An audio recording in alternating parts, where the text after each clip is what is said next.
আসসালামু আলাইকুম। Online tutor চ্যানেলের তরফ থেকে সকল শিক্ষার্থী বন্ধুকে স্বাগতম জানাচ্ছি। প্রিয় শিক্ষার্থীবৃন্দ, আজকে আমরা ব্যাখ্যা বিশ্লেষণ করব বোর্ড প্রশ্নের সমাধান। রাজশাহী বোর্ড 2025 সালের গণিত সৃজনশীল অংশের গ বিভাগ পরিসংখ্যান থেকে 10 নম্বর যে অঙ্কটি এসেছিল সেই অঙ্কটি ব্যাখ্যা বিশ্লেষণ করব। প্রিয় শিক্ষার্থীবৃন্দ, আমাদের চ্যানেলের অঙ্কগুলো ম্যাক্সিমাম অঙ্কগুলোই হচ্ছে বোর্ড প্রশ্নের সমাধান। তোমরা যদি এই অঙ্কগুলো যদি তোমরা শিখতে পারো তাহলে আশা করা যায় তোমাদের পরীক্ষার জন্য ভালো একটা প্রস্তুতি হবে। তো আমরা চলে যাচ্ছি সর্বপ্রথম প্রশ্নের মধ্যে, যেখানে আমাদেরকে প্রশ্নের মধ্যে বলা রয়েছে যে ডিএস উচ্চ বিদ্যালয়ের 10ম শ্রেণীর 7 জন শিক্ষার্থীর গণিতের প্রাপ্ত নম্বরের নিবেশন সারণী হচ্ছে নিম্নরূপ। এখানে প্রাপ্ত নম্বর 44 থেকে 48 পেয়েছে 7 জন শিক্ষার্থী, 49 থেকে 53 নাম্বার পেয়েছে 11 জন শিক্ষার্থী, 54 থেকে 58 নাম্বার পেয়েছে 13 জন শিক্ষার্থী, 59 থেকে 63 নাম্বার পেয়েছে 19 জন শিক্ষার্থী এবং 64 থেকে 68 নম্বর পেয়েছে 8 জন শিক্ষার্থী। সর্বোপরি 69 থেকে 73 পেয়েছে 5 জন শিক্ষার্থী, মোট 60 জন শিক্ষার্থী। এখন ক অংশে বলা হচ্ছে প্রচুরক শ্রেণীর পূর্ববর্তী শ্রেণীর মধ্যমান নির্ণয় করো ক, এবং খ অংশে বলা হচ্ছে সারণী থেকে সংক্ষিপ্ত পদ্ধতিতে গড় নির্ণয় করো, এবং গ অংশে বলা হচ্ছে বিবরণ সহ প্রদত্ত উপাত্তের গণসংখ্যা বহুভুজ আঁকো। এইটা হচ্ছে 2025 সালে রাজশাহী বোর্ডে এসেছিল। এখন আমরা ক অংশের সমাধানটা করব। প্রচুরক শ্রেণীর পূর্ববর্তী শ্রেণীর মধ্যমান, এখানে বেশ কয়েকটি কথা রয়েছে। একটু হলো প্রচুরক শ্রেণী। তো প্রচুরক শ্রেণী কোনটা, অর্থাৎ যেই শ্রেণীতে প্রচুরক মানে হলো যেটা সবচাইতে বেশি, সেটা হচ্ছে প্রচুরক। তাহলে শ্রেণী হচ্ছে কোনটা, অর্থাৎ যেই শ্রেণীতে সবচাইতে বেশি থাকবে গণসংখ্যা, সেটা হচ্ছে প্রচুরক শ্রেণী। পূর্ববর্তী শ্রেণী মানে কি, এর আগের শ্রেণীটা। এবং মধ্যমানের আমরা একটা সূত্র আমরা শিখেছি, সেই সূত্রটা হচ্ছে ঊর্ধ্বমান প্লাস নিম্নমান ভাগ 2। তো আমরা চলে যাচ্ছি মূল অংশে। অঙ্কের প্রদত্ত সারণীতে সর্বাধিক গণসংখ্যা 19 রয়েছে। সর্বাধিক গণসংখ্যা এইখানে লক্ষ্য করো তোমরা, 19 আর বাদ বাকিগুলো 4, 11, 13, 8, 5, 19-এর চাইতে কম, এবং এখানে 19 কিন্তু আমাদের সবচাইতে বেশি গণসংখ্যা। তো এটাই বলছে যে প্রদত্ত সারণীতে সর্বাধিক গণসংখ্যা 19 আছে। কোনটাতে আছে? 19 আছে, অর্থাৎ 59 থেকে, এখানে যে 59 থেকে 63 এই শ্রেণীতে। সো এটাই প্রচুরক শ্রেণী, এবং প্রচুরক শ্রেণীর পূর্বের শ্রেণী হচ্ছে এই শ্রেণীটা, অর্থাৎ 54 থেকে 58, যেখানে ছাত্র সংখ্যা হচ্ছে 13 নাম্বার পেয়েছে। 54 থেকে 58 13 জন ছাত্র পেয়েছে। তো এটা হচ্ছে পূর্ববর্তী শ্রেণী। এখন এটার পূর্ববর্তী শ্রেণীর যেহেতু আমরা পেয়েছি, সুতরাং পূর্ববর্তী শ্রেণীর মধ্যমান। তো মধ্যমানের সূত্র কি? মধ্যমানের সূত্র হচ্ছে ঊর্ধ্বমান, মধ্যমানের সূত্র হচ্ছে ঊর্ধ্বমান 58, নিম্নমান 54, অর্থাৎ 58 যোগ 54 ভাগ হচ্ছে 2, অর্থাৎ ঊর্ধ্বমান প্লাস নিম্নমান ভাগ 2। তাহলে আমাদের এখানে ঊর্ধ্বমান 58 আমরা পেয়েছি, যোগ 54 নিম্নমান পেয়েছি, এবং ভাগ পেয়েছি 2, এবং 58 এবং 54 যোগ করলে 112 হয়, এবং 2 দ্বারা ভাগ করলে সেটা অর্থাৎ 56 হয়। এইখানে যদি আমরা একটু খেয়াল করি যে এখানে আমাদের 56টা হচ্ছে। এখন খ অংশে বলা হচ্ছে সারণী থেকে সংক্ষিপ্ত পদ্ধতিতে গড় নির্ণয় করো। সারণী থেকে সংক্ষিপ্ত পদ্ধতিতে গড় নির্ণয় করো। এইরকম সারণী থেকে এইটাকে কিন্তু আমরা সারণী বলতে পারি। খেয়াল করো, এই যে আমাদের যে অঙ্কটি এসছে, এইটা কিন্তু আমাদের সারণী। তো তাহলে যদি আমাদেরকে বলে সারণী থেকে, এই যে সারণী থেকে কি করতে হবে, সংক্ষিপ্ত পদ্ধতিতে গড় নির্ণয় করতে হবে, তাহলে কিন্তু আমাদের খেয়াল রাখতে হবে আমাদের এইরকম গড় 1টা, 2টা, 3টা, 4টা এবং সর্বোপরি 5টা গড় আমাদের লাগবে। ওকে, তাহলে আমরা 5টা গড় আগে আমরা উপর নিচ করে আমরা নিয়ে নিলাম। নিয়ে নেওয়ার পরে খেয়াল করো, 5টা গড় আমরা নিলাম। নেওয়ার পরে এখানে যে প্রাপ্ত নম্বরের যে গড়টা রয়েছে, এটাকে আমরা এইভাবে করে দেবো শ্রেণীব্যাপ্তি উপরে, এটাকে এটা টাইটেলটা হেডিং করে দেব। এবং এখানে যে আমাদের শ্রেণীর গণসংখ্যাটা রয়েছে, এই গণসংখ্যাটা হচ্ছে এইটা, আমরা এটা করে দেব, এটা এখানে আমরা নিয়ে আসব। তো নিয়ে আসলাম। এবং শ্রেণীর মধ্যমানটা আমরা কিভাবে আনবো? মধ্যমানের একটা সূত্র রয়েছে, তোমরা জানো যে ঊর্ধ্বমান প্লাস নিম্নমান ভাগ 2। এখানে ঊর্ধ্বমান হচ্ছে 48, নিম্নমান হচ্ছে 44। 48 এবং 44 যদি আমরা যোগ করি তাহলে হয় 92, এবং 92কে যদি আমরা 2 দ্বারা ভাগ করি তাহলে হয় 46।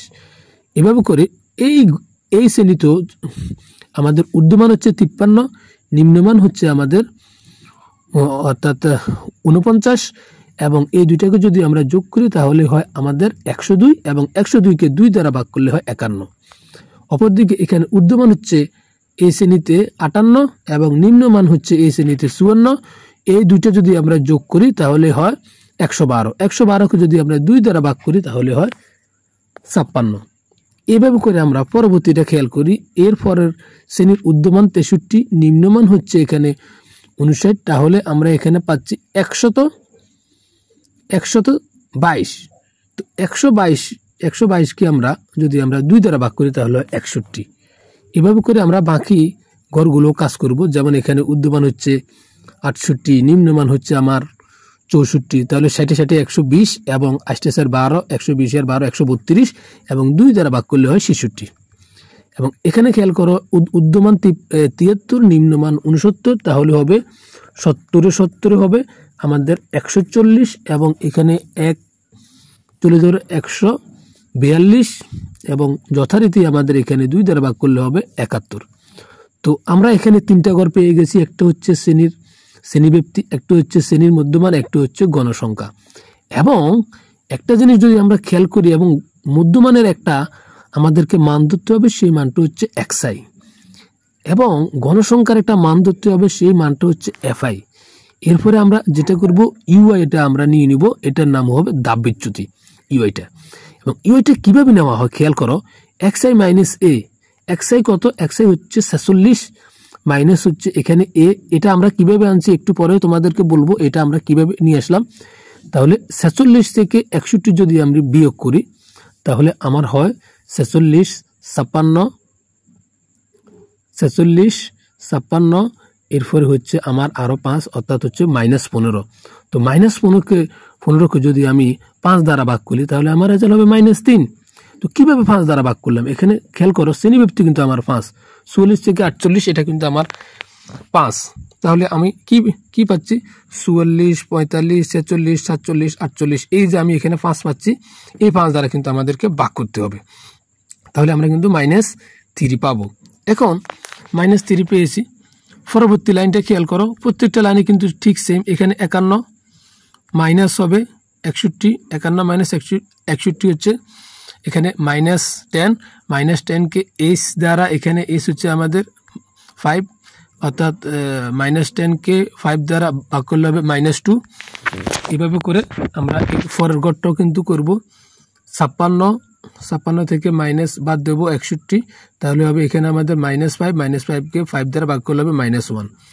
এভাবে করে এখানে 61 থেকে 61 বাদ যাবে, এবং 5 দ্বারা ভাগ করলে হবে 0। এভাবে করে বাকিগুলো আমরা কি করব? প্লাসের গুলো দিয়ে করব। এবং খেয়াল করো, এখানে আমাদের x হচ্ছে 66, 66 থেকে 61 যখন চলে যাবে আর থাকবে 5, 5কে যদি আমি 5 দ্বারা ভাগ করি হবে 1। এবং এইখানে খেয়াল করো 71 থেকে যদি আমি 61 বাদ দিই তাহলে হবে আমার 10 প্লাসের 10, এবং এইটাকে 5 দ্বারা ভাগ করলে হবে 2। এবং এই দুইটা যদি এখন আমি গুণ করি, আমাদের এখানে হচ্ছে fi ইন্টু ইউআই। তাহলে fi ইন্টু ইউআই মানে কি? এটা হচ্ছে আমার fi, এটা হচ্ছে আমার ইউআই, অর্থাৎ এই দুইটা করে আমাদেরকে গুণ করতে হবে। তো আমরা গুণ করছি, খেয়াল করো, 3 4 12, এখানে একটা মাইনাস থাকবে, 11 দুগুণে 22, একটা মাইনাস থাকবে, 13 একে 13 প্লাস মাইনাসে মাইনাস থাকবে, 13 0 0, এবং এখানে 8 একে 8 থাকবে, 5 দুগুণা 10 থাকবে। এবং আমরা এখানে সবগুলো সংখ্যা যোগ করব, যোগ করে এখানে আমরা n = 50 লিখে দেব। এবং এই জায়গায় আমরা যদি খেয়াল করি, লক্ষ্য করো, f এর আমরা এটা মানগুলো আমরা যোগ করব, -12 -22, অর্থাৎ আমাদের এখানে হয় 34 এবং 13 যদি কোনো আমরা এখানে হচ্ছে আমাদের 2 2 4 2 1 3 34 এবং 13, তাহলে 47, অর্থাৎ আমরা মাইনাসের পাচ্ছি 47। এখন আমাদের প্লাসের কত রয়েছে? প্লাসের রয়েছে 10 × 8 = 18, তাহলে আমাদের এখানে 18 হয়। আমরা যদি এখন বিয়োগ করি তাহলে হবে 9, 1 × 1 = 2, 4 থেকে 2 গেলে 2, অর্থাৎ 29। তবে সেটা মাইনাসের 29টা এখানে থাকবে, অর্থাৎ এই জায়গায় মাইনাসের 29টা হবে। এখন এখানে আমরা মাইনাসেরগুলো আমরা কি করলাম? মাইনাসেরগুলোকে আমরা যোগ করে নিলাম এবং এর পরবর্তীতে প্লাসেরগুলোকে যোগ করে নিলাম। তাহলে মাইনাসের পাইলাম 57, আর প্লাসের পেয়েছি 18। এখন এখানে খেয়াল করো যে এখানে একটা আমাদের মাইনাস রয়েছে, একটা প্লাস রয়েছে, তাহলে প্লাসে মাইনাসে মাইনাস, অর্থাৎ আমাদেরকে এখানে বিয়োগ করতে হবে। 57 থেকে -18টা বিয়োগ করতে হবে। আমরা করেছি, করার পরে আমরা এখানে এটার রেজাল্টটা পাচ্ছি হচ্ছে -29। তো এখানে তোমাদেরকে একটা কথা একটু আগে বলা ছিল যে এখানে এটা আমরা কিভাবে আনলাম। এটা হচ্ছে আমাদের এখানে 60 জন শিক্ষার্থী, তাহলে এটাকে যদি আমরা 2 দ্বারা ভাগ করি তাহলে হবে 30। তো 30 এটা কোথায় আছে? গণসংখ্যার কোন ঘরে আছে? এখানে আছে 4, 30 নাই।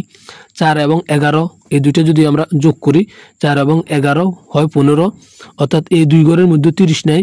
15 এবং 13 তাহলে হয় 28, এখানেও 30 নেই, এই ঘরে কিন্তু 30 রয়েছে। 28 এবং 19 যদি আমরা যোগ করি সেটা 30 পেরিয়ে যায়, অর্থাৎ 30-এর মধ্যে থাকে। অর্থাৎ এই জায়গায় কিন্তু আমরা এইখানে যে এটা আমরা রয়েছে এটা কিন্তু আমরা এখানে দিয়ে দেব। অর্থাৎ যেই ঘরে আমরা 30 পাবো সেটা আমরা এখানে দিয়ে দিব। আচ্ছা, তাহলে এটা আমাদের গেছে। এখন গড়ের সূত্র আমাদেরকে বলেছে সংক্ষিপ্ত পদ্ধতিতে গড় নির্ণয় করো।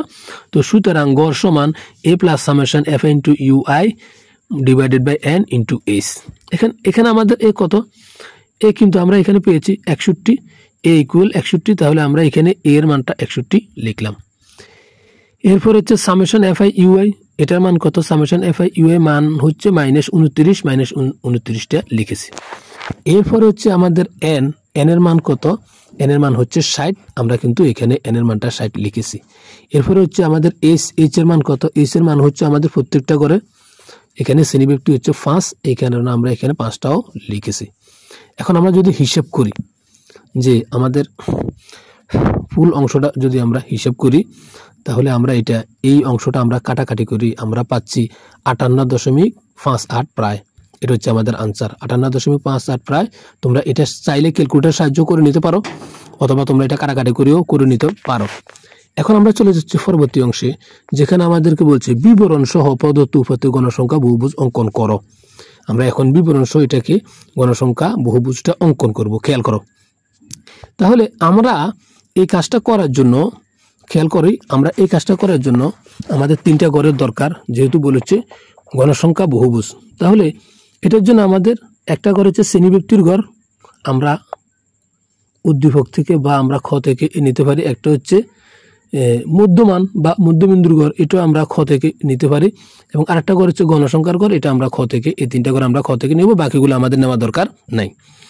এখন খেয়াল করো, আমরা যদি এখানে লেখাটা পড়ি যে এখানে বলা হচ্ছে এখানে শক কাগজে এই কাগজটাকে বলা হয় শক কাগজ। খেয়াল করো, এটাকে বলা হয় শক কাগজ, এটা হচ্ছে শক কাগজ। তাহলে শক কাগজে এক্স অক্ষ বরাবর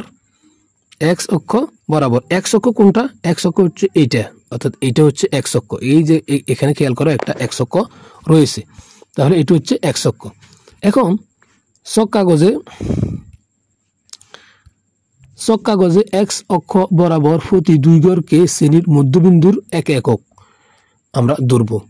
এখানে যে এক্স অক্ষটা রয়েছে এটা, এখানে যে এক্স অক্ষটা রয়েছে এই এক্স অক্ষটাকে আমরা প্রতি 2 ঘরকে আমরা 1 একক ধরব। এবং ওয়াই অক্ষে খেয়াল করো, এবং ওয়াই অক্ষে অক্ষ বরাবর প্রতি 1 ঘরকে গণসংখ্যার 1 একক ধরে গণসংখ্যা বহুভুজ অঙ্কন করা হলো। অর্থাৎ আমরা এখানে শ্রেণীর মধ্যবিন্দুর ঘরটা আমরা ধরব এক্স অক্ষে, এবং গণসংখ্যার গড়টা এখানে যে গণসংখ্যার গড়টা রয়েছে এটা আমরা ধরব ওয়াই অক্ষে। তো আমরা এখন তাহলে ধরি। খেয়াল করো, এখানে 46 যেটা রয়েছে শ্রেণীর মধ্যবিন্দু, এটা হচ্ছে এই জায়গায় 46, এবং 46-এর গণসংখ্যা হচ্ছে 4, এখানে কিন্তু আমাদের 4। এরপর হচ্ছে 51 আমাদের মধ্যবিন্দু, এখানে আমরা 51 ধরলাম। এখানে 46 থেকে 51 পর্যন্ত 10 ঘর, এখানে আমরা ধরলাম। এখানে হচ্ছে আমাদের 11, এখানে 5, এখানে 10 এবং 1 11। এরপরে হচ্ছে 56 যেটা সেটা এখানে, এবং এটার জন্য আমাদের 13, এখানে খেয়াল করো আমাদের 13 ঘরে পড়ছে। এরপর হচ্ছে 56 পরে 61, 61-র জন্য আমাদের হচ্ছে 19, তো এখানে হচ্ছে 61, এটার জন্য আমাদের 19, অর্থাৎ আমরা এখানে 5, এখানে 10, এখানে 15, এখানে 20 এবং 1 কম হবে 19। সো এরপর হচ্ছে আমাদের 66 যে ঘরটা রয়েছে, 66 খেয়াল করো, 66 ঘরে হচ্ছে 8, এখানে কিন্তু আমাদের 66 ঘর এবং এটার জন্য হচ্ছে আমাদের 8। এরপর হচ্ছে 71, 71-এর জন্য আমাদের হচ্ছে 5, এই 71 এটার জন্য আমাদের 5। তো ডিয়ার লার্নার, আমাদের অঙ্কটি কেমন লাগলো? যদি ভালো লাগে তবে তোমরা অবশ্যই লাইক, কমেন্ট, সাবস্ক্রাইব করতে ভুলবে না। আল্লাহ হাফেজ।